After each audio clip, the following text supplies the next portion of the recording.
Napakaganda ng pagbabagong ginawa sa War Axe at Brute Force Breastplate. Yung War Axe ngayon sobrang ganda na.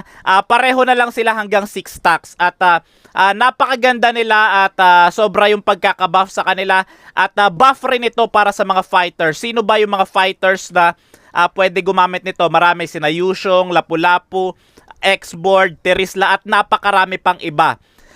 So matutuwa talaga yung mga fighter main dito. At yung pagbabagong ito, syempre fighter main ako, syempre natutuwa ako. At para sa kaalaman nyo, itong pagbabago na ginawa sa War Axe at saka Brute Force Breastplate, para palakasin yung mga fighters, okay? At dahil lalakas nga yung mga fighters magkakaroon ng extra na lakas upang ipaglaban yung kanilang minamahal.